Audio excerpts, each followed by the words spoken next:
isang major accomplishment na nagawa ko, na-accomplish ko nung naserbisyo pa ako ay nung na-capture ko si Bernard Marceliana aka June, isang political officer ng Nueva Ecija Political Party Committee, sa pamamagitan ng text. Nag-text ako sa kanya at kung paano ko nakuha yung number niya ay naging kaibigan ko yung kaibigan niya. Pero bago yan, sir, putulin mo na kita, sir, balikan natin yan. Ano yung background ng tao na to? Si alias Kajun ay nagle-lecture ito sa laylayan sa mga bayan ng Nueva Ecija. Magaling ito na nagle-lecture according sa mga tao na pinag-lecturean niya. Kasi tuwing combat operation ay nababanggit ang pangalan niya at isang matalinong lecturer. So, nakilala ko yung kaibigan niya. Anong katungkulan niya, sir, sa NPA? Siya ay isang political officer. Political officer ng Nueva Ecija Political Party Committee. Parang siya yung utak. Siya ay utak ng grupo nila. Paano mo yun, sir, na-diskartihan yung ganun? Nag-capture mo siya? Yung kaklose niya ay na naging kaibigan ko at naibigay niya yung number ni Kajun. Yung kaibigan niya ay Jun din. Jun din ako. So, tinext ko si Kajun ng mapulang pagbati sa iyo, kaibigan. Then, yung nag-text ay Jun. So, nag-text back naman si Kajun. Which is yun yung political officer? Oo, baka ang akala niya is ako yung kaibigan niya. Ngayon, sumagot din siya at sinabi niyang, andyan ako, kaibigan, sa Huwebes, sa Sitio Manggahan. Siya ang So, nag-usap kami, nung time na nag-chat kami is Martes. So, Huwebes, pagdating ng Huwebes, ay merong isang mekaniko sa lugar na kaibigan ko rin.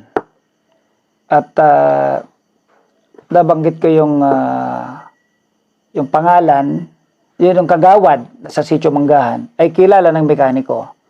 Ang sabi nga ng mekaniko, sir, ihatid ko na kayo sa bahay ni kagawad. Pagdating ng Martes, yung mekaniko na yon ay hinatid talaga ako. Kasama ko may mga kasama ako na 3 tropa na nagatid dun sa bahay ni kagawad. So, hindi ako dumaan dun sa harap, kundi sa gilid. And then, pagpasok ko sa pintuan ng bahay ni kagawad, nandun si Kajun. So, kumusta Kajun? Di nagkamayan kami. Okay lang, sabi niya. At tinanong niya ako dahil nagulat siya, ikaw ba yung ka-text ko? Sabi niya. Ako nga, sabi ko. Then, binanggit ko yung cellphone number niya. Then, naniwala siya na ako yung ka-text niya. At ako naman talagang ka-text niya. And then, nandun si kagawad din sa loob ng bahay nila. Then, sinabi niya kay Kajun na, Kajun, siya si CO, sabi niya. Ngayon, dahil nandun yung asawa ni kagawad, yung kagawad ay babae. Yung asawa niya, si kuya, ang sabi ni kuya sa akin, sir, sana walang mangyaring masama dito sa loob ng bahay ko. Doon ang sabi ko ay, doon sa asawa ni kagawad, kuya, for as long as makisama si Kajun, ay huwag kayo mag-alala. At mababait naman kami, walang mangyayaring masama. Ano mo reaction nun? Nung si Kajun? Si Kajun ay, nataranta siya. Ngayon, ang sabi niya, paano nangyari ito? Sabi niya, si Kajun. And then, nakiusap na, pwede ko ba tawagan yung mother ko? Sabi niya, So, kinuha niya yung cellphone niya, tatawag siya, mag-move siya sa towards kusina ng nila kagawad. Parang mag-excuse siya, gumawa ng ano, parang Pa-excuse na siya pero walang signal doon sa area. So, hindi siya nakatawag. So, nakiusap siya na mag-move, na tatawag kami papuntang San Jose City.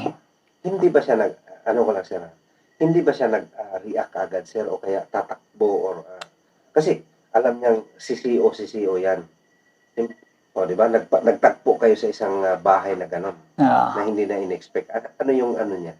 Kaya nung sinabi ko sa kanya na doon sa asawa ni Kagawad na for as long as magkipag-cooperate si Kajun ay walang mangyaring masama dito sa loob ng bahay nyo.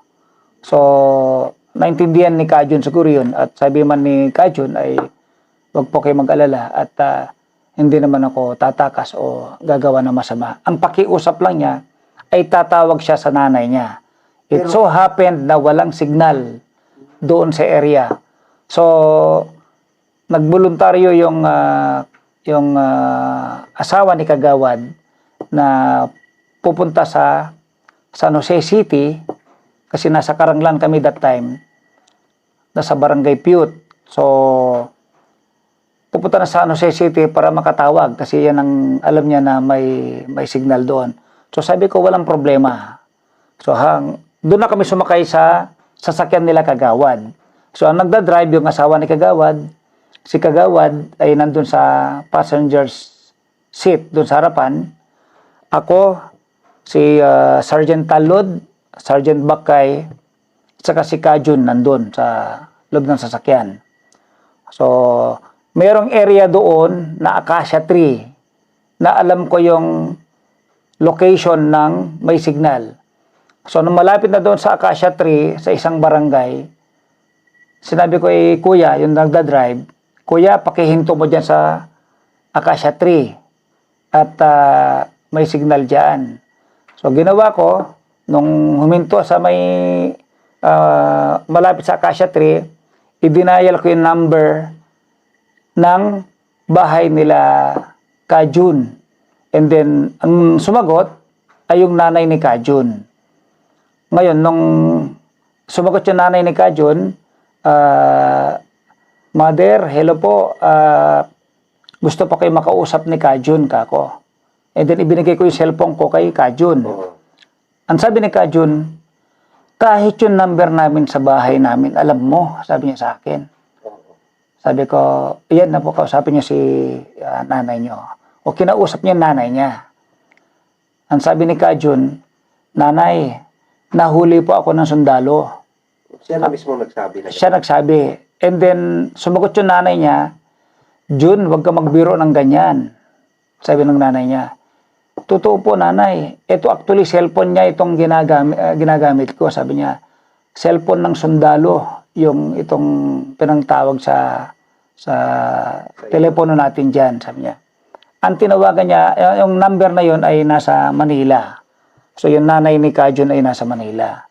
So, tinanong ni mother ni Kajun kung saan namin dadalhin si Kajun. So, nung pinasa ulit sa akin ni Kajun yung telepono, sabi ko, nanay, ang instruction ng boss ko ay aantayin ko lang po ang instruction ng boss ko kung dadalhin namin sa boss namin, kako. At nakiusap yung nanay niya na wag niyo po patayin ng anak ko, sabi niya. Sabi ko, nanay, wag po kayo mag-alala, kako. Nasa mabuting kamay si Kajun, kako. Ay, salamat po, sir, sabi niya.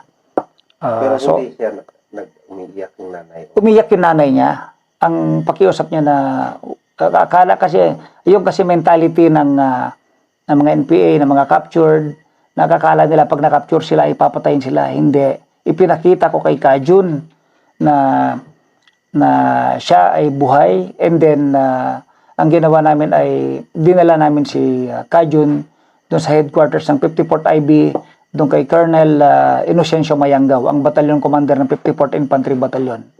Nagaling din ng ISAP. At saka sa intelligence officer namin na si Captain Ilihino. So, dumating kami sa Dupax del Sur. ng madaling araw na yon. And then, na-turn over ko si Kajun na physically fit siya at buhay na buhay. And then, iniwan namin siya doon. And then, after 3 days, ay binitiwan naman si Kajun. At alam ko sa ngayon ay namumuhay na siyang normal na buhay. At siya ay nasa panig na rin siya ng armed forces. So parang ano sir, kahit nung pagpakilala nyo palang dalawa noon, hindi siya umaamin pa noon na siya si ganito. Umamin na siya kagad. Sinabi na niya. Sinabi niya na Anong sabi niya? Ako ang sabi niya ay isa akong talaga siyang political officer ng Nueva Ecija Political Party Committee. pero maliban sa ano niya, wala siyang baril noon. Wala that times wala siyang baril. Ang trabaho niya ay nagle-lecture sa laylayan ng sa mga munisipalidad ng Nueva Ecija. Parang communist ganun na. Oo. So malaking ano siya, parang high value target din siya noon talaga.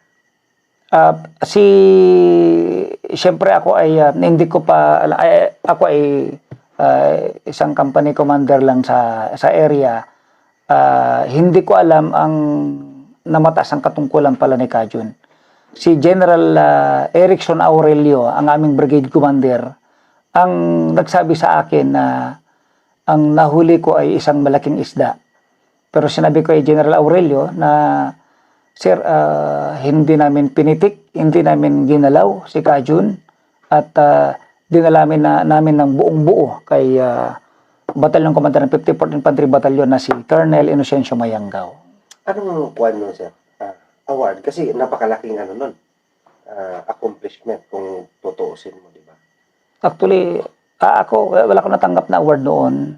Ako kasi ako isang official na I'm not after the awards. What is important is nagampanan ko yung trabaho ng isang sundalo at yung pagrespeto sa human rights.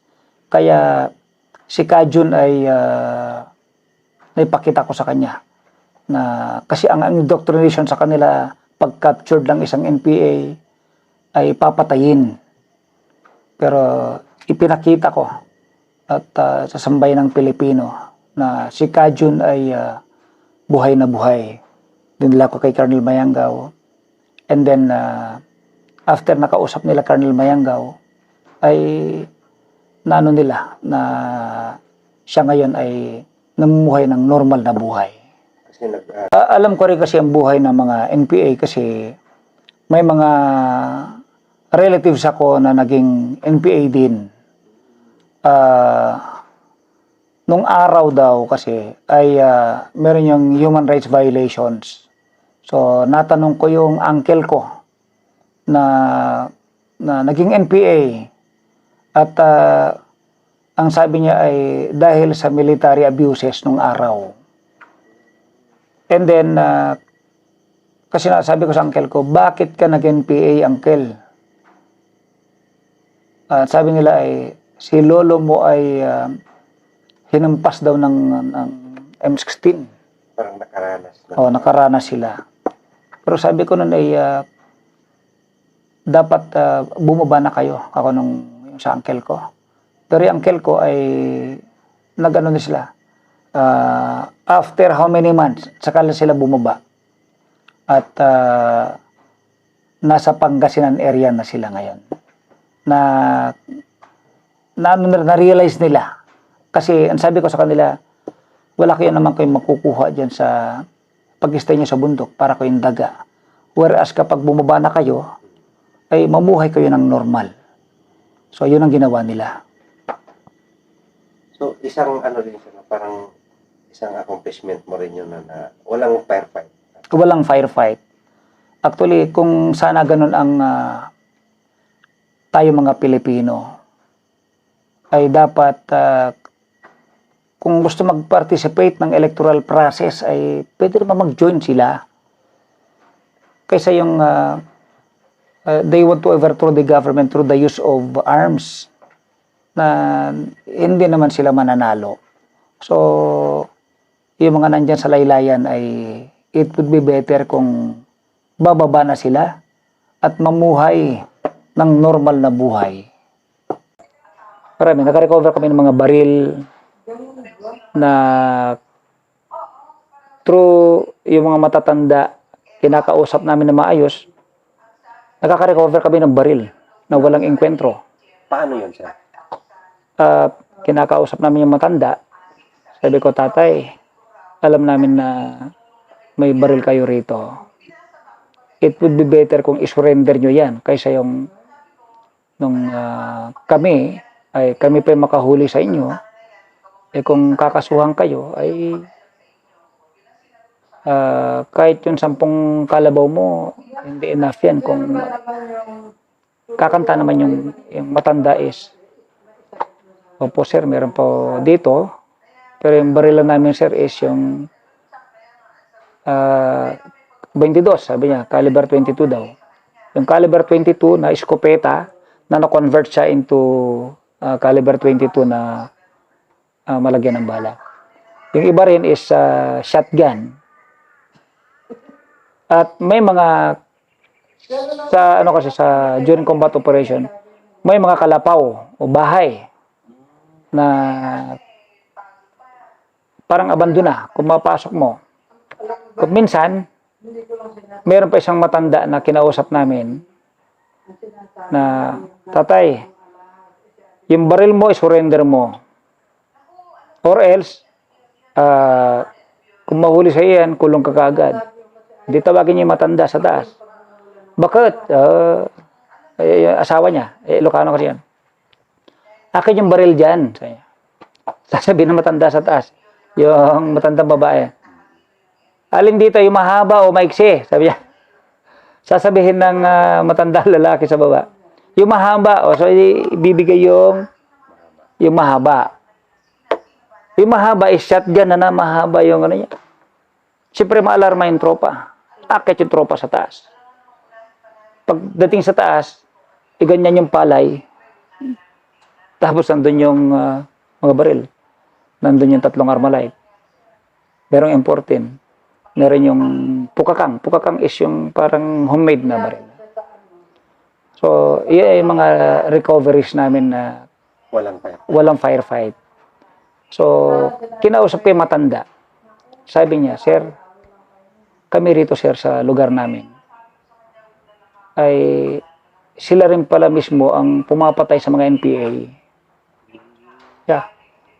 These are bugkalots na ayaw nila na may manggugulo sa lugar nila. Bugkalot? Ano yun? Bugkalot. Ito yung mga natives dito. Kung meron tayong mga igurot, meron bugkalots, meron din ilongots. Ano. So, these are found in the Nueva Vizcaya area. Yan. Papasok ng Quirino. Even kaya nga dito yung sa may Kaseknan. Kaya meron yung, I could still remember, si Mr. Jerry Pasigyan, na presidente ng Bugkalot Association of Kaseknan. Kasi kinokontrol nila yung pagpatayo ng project dyan sa Kaseknan project. That was during the incumbency of President Ramos. Kaseknan Dam is the pet project of then President Ramos. So, meron dyan task force Kaseknan nun. So, ayaw nila na matuloy yung Kaseknan. So, there were social measures na inano sa mga tao para makonbensi yung mga tao. So, nakonbensi naman sila. Kasi, pag may gagawa ng daan, ito'y gagawin daan, ay sasabihin ng Bugkalot na dito mo uunahin papunta dun sa bahay niya o papunta sa farm niya. So si Mayor Jerry Pasigyan, naging mayor din siya ng Alfonso Castañeda. Alam ko namatay na raw yata. Nabalitaan ko na namatay na raw. So marami experiences na buhay sa military ay it is also an adventure. Pero dapat disiplinado yung sundalo. Never kang namatayan ng kasamahan mo sa encounter. Oh, mahirap talaga pag namatayan ka ng kasama mo. Masakit sa ano mo na yung kasama mo na nagpoprotekta sa iyo. Pag combat operation, nagpoprotekta kasi yung sundalo. Pag alam niya na sir, lipat ka. Palipatin ka kung ano. Maramdaman mo talaga. Yes. Nasa kaliwa mo patay na. Yung mag-save, yung nasa kanan nagpalipat sa iyo. Makita ko maya, wounded na ano yung kamay niya, tinatalian niya yung kamay niya through using his teeth. Ginapang ko siya, sabi ko, buddy, talian, ako na magtali siya. Kaya ba? Kaya, sir. Ang sundalo, in times of during encounters, lahat, kaya, sir, kaya. Dahil sa instinct ng sundalo na walang imposible, kaya yan, kaya. Kahit alam niya na mamamatay siya, kaya.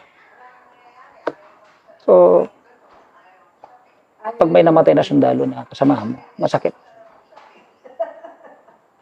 At saka yung kapag ikaw magbibigay ka ng bandila, iiyak na iyak ka.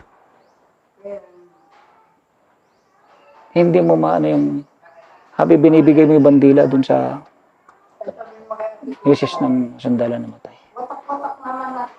So yun yung pinakamasakit na part Masakit sa pagiging sundalo din sir. Ma-realize din niya balang araw na hindi na nalapunta sa iba. Kung may masakit na mga part sa operation sir, ano naman yung pinakamasayang araw sir sa operation?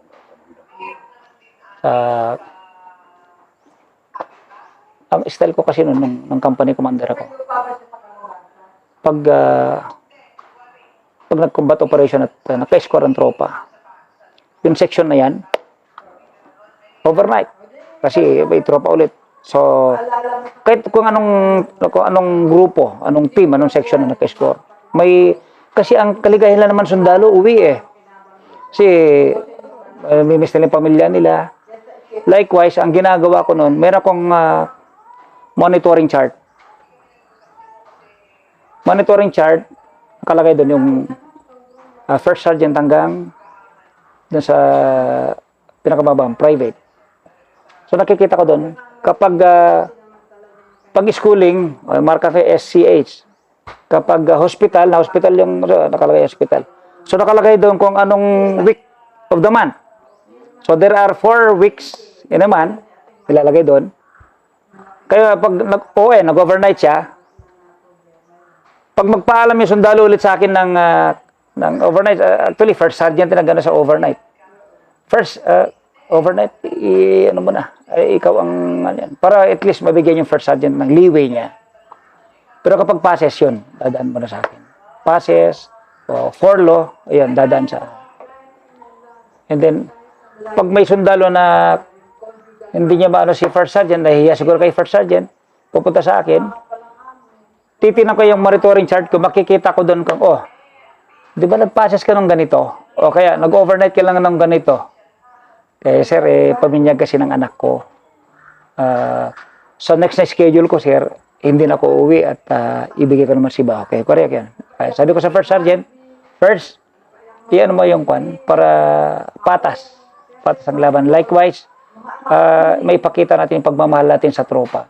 Kapag magpa-schedule ng ganito, sa ganito lang uwi ko dahil pabinyag ang anak niya or ikakasalang kapatid niya, alam naman yung petsa eh. So dati i-program na nila. So smooth ang ano namin nun. Kaya yung Bravo Company, we made history with the 54th IB dahil sa Bravo Company. The most number of combat operations, CMO operations, recovered firearms, that activities. Kaya, sabi nga ng taga 54th IB, during the time of si General Tabaquero, si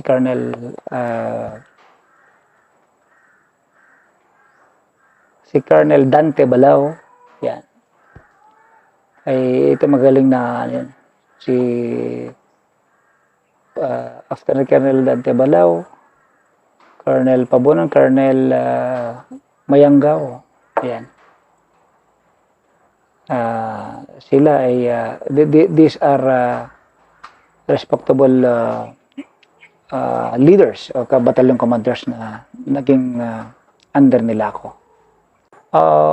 When I was group commander of Security Escort Group, siyempre akong sasalubong sa president of the different republics, iba-ibang nasyon. It was also during the incumbency of President Aquino.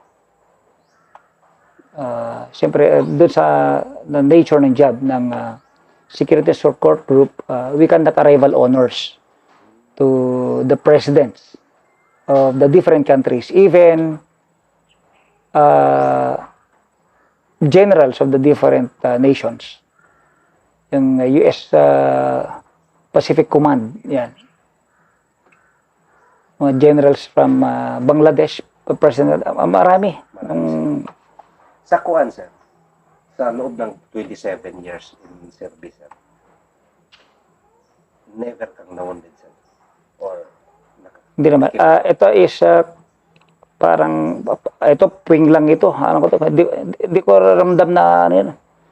Puwing lang ito na ano lang, parang nung una, namula lang, then, ano lang, pero nag-develop lang siya, nag-develop.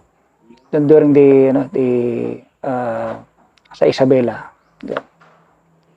Kaya nga ako is, kapag, yung mata ko is, kung malabo ito na dahil sa akin ay ito ay is a part and parcel of our job as members of the Armed Forces of the Philippines. grabe yun. Sir, sa training, sir, ano yung hindi mo makalimutan nung mag-training ka? Mga karanasan mo noon? Siyempre sa OCS at saka sa Scout Ranger, worst Scout Ranger, siyempre iba yung ano mo dun eh. Dapat magkaroon ka ng disiplina kasi di ba may mga estudyante na nare-recycle. So kung anong sinabi ng instructor, sundin lang. Likewise, disiplina talaga ang kailangan kasi pag sinabing ito hanggang dito yung limit mo, yun lang talaga. Sa Scout Ranger Regiment, di mo makita na supposing binigyan kayo after ng open collar, pauwiin kayo. Pagpatak ng, supposing ang usapan is 3 o'clock. Pag na-late ka na ng 2 seconds, recycle ka. Meron kaming classmate na late lang ng 8 seconds na recycle.